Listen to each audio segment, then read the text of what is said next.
ನೀವು ಕೊಟ್ಟ ದುಡ್ಡಿಗೆ ಏನು ಮೋಸ ಆಗಲ್ಲ, ನಿಮಗೆ ಖುಷಿ ಆಗೇ ಆಗುತ್ತೆ ಸಿನಿಮಾ ನೋಡಿದ್ರೆ. ಒಂದು ಬಾಲಿವುಡ್ ಹಾಲಿವುಡ್ ಸಿನಿಮಾ ತರ ಇದೆ ಸಿನಿಮಾ, ಇದು ಪ್ಯಾನ್ ಇಂಡಿಯಾ ಸಿನಿಮಾ ತರನೂ ಇದೆ. ನೋಡಿ, ಎಲ್ರಿಗೂ ಖುಷಿ ಆಗುತ್ತೆ. ಟಿಕೆಟ್ಗೆ ಯಾವುದೇ ಕಾರಣಕ್ಕೂ ಮೋಸ ಇಲ್ಲ, ಯಾವುದೇ ಕಾರಣಕ್ಕೂ ಮೋಸ ಇಲ್ಲ. ನೀವು ಆ ಸಾಂಗ್ ಸೀಕ್ವೆನ್ಸ್ ಇರ್ಬೋದು, ಆಮೇಲೆ ಇದು ಫೈಟ್ ಸೀನ್ಸ್ ಇರ್ಬೋದು, ಸ್ಟೋರಿನೂ ಅಷ್ಟೇ. ಸ್ಟೋರಿ ತುಂಬಾ ಚೆನ್ನಾಗಿ ನ್ಯಾಚುರಲ್ ಆಗಿ ಮಾಡಿದ್ದಾರೆ. ಎಲ್ರೂ ಕಲಾವಿದರೆಲ್ಲರೂ ಚೆನ್ನಾಗಿ ಮಾಡಿದ್ದಾರೆ. ನೋಡಿ ಸಂತೋಷ. ಈ ಕೋಲಾರದ ಭಾಗದ ಕನ್ನಡವನ್ನ ಉಪಯೋಗಿಸಿದ್ದಾರೆ ಈ ಸಿನಿಮಾದಲ್ಲಿ. ಕತೆ ಈಗ ಇದು ಒಂದು 30 ವರ್ಷದ ಹಿಂದಿನ ಕತೆ ಅನ್ನಿಸ್ತದೆ, 30-40 ವರ್ಷ ಹಿಂದಿದ್ದು. ಚೆನ್ನಾಗಿ ಮಾಡಿದ್ದಾರೆ. ಅದರ ರಚಿತಾ ರಾಮ ಚೆನ್ನಾಗಿ ಮಾಡಿದ್ದಾರೆ. ಆ ದುನೈ ವಿಜಯ್ ಅವ್ರ ಮಗಳು ಪೊಲೀಸ್ ಪಾತ್ರನ ತುಂಬಾ ಚೆನ್ನಾಗಿ ನಿಭಾಯಿಸಿದ್ದಾರೆ. ಸಿನಿಮಾ ಚೆನ್ನಾಗಿದೆ. ಎಲ್ರು ದುನಿಯಾ ವಿಜಯನ್ ಬಗ್ಗೆ ಒಂದು ಖಡಕ್ ಮಾತಾಡಲ್ಲ.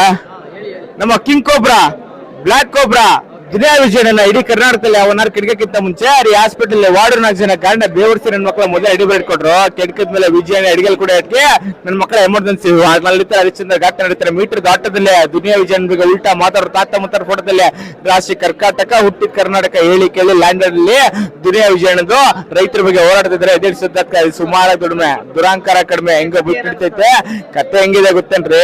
ರೈತರು ಕೂಲಿ ಕಾರ್ಮಿಕರದು ಹಳೆ ಹಿಂದಿನ ಕಾಲದ ರೈತರ ಭೂಮಿಗೋಸ್ಕರ ಓದಾಡ್ತಾರೆ. ರೈತರನ್ನ ಯಾರು ಕೆಣ್ಕ ಹೋಗ್ಬಾರ್ದು, ಜಮೀನ್ದಾರ್ ಪದ್ಧತಿ ನಡೀತಾ ಇರಬಾರ್ದು. ರಾಜ್ಬೀರ್ ಶೆಟ್ಟಿ ಸರ್ ಜಮೀನ್ದಾರಿ ಪದ್ಧತಿ ಬಗ್ಗೆ ಮಾಡ್ತಾರೆ.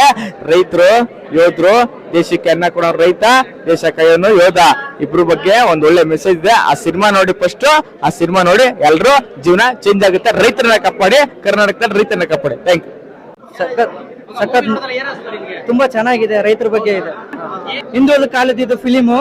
ದುನಿಯಾ ವಿಜಯ್ ಅವರು ತುಂಬಾ ಕ್ಯಾರೆಕ್ಟರ್ ಮಾಡಿದಾರೆ. ದುನಿಯಾ ವಿಜಯ್ ಮಗಳವರು ತುಂಬಾ ಕ್ಯಾರೆಕ್ಟರ್ ಚೆನ್ನಾಗಿ, ಪೊಲೀಸ್ ಕ್ಯಾರೆಕ್ಟರ್ ತುಂಬಾ ಚೆನ್ನಾಗಿದೆ. ಜೈ ಭೀಮ್.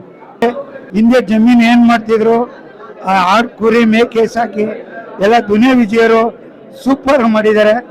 ಯಾರು ಒಂದ್ ಈ ಸಿನಿಮಾದಲ್ಲೇ ನೋಡ್ತಾ ಇರೋದಂದ್ರೆ ಸ್ಟೋರಿ ಚೆನ್ನಾಗಿದೆ. ಹಳ್ಳಿ ಸ್ಟೋರಿ, ಹಳ್ಳಿಯವರು ನೋಡ್ಬೋದು, ಸಿಟಿಯವರು ನೋಡ್ಬೋದು. ದುನಿಯಾ ವಿಜಯ್ ಅವರು ಆದ್ರೆ ಇದು ಚೆನ್ನಾಗಿದೆ. ಅಲ್ಲ, ಹಳೆ ಕಾಲದನ್ನೇ ನೋಡ್ಬೇಕು. ಈ ಕಾಲದವರು ಸ್ಟೋರಿನೂ ಚೆನ್ನಾಗಿದೆ, ನೋಡ್ಬೇಕು. ನನ್ನ ಹೆಸರು ಶಿವಣ್ಣ.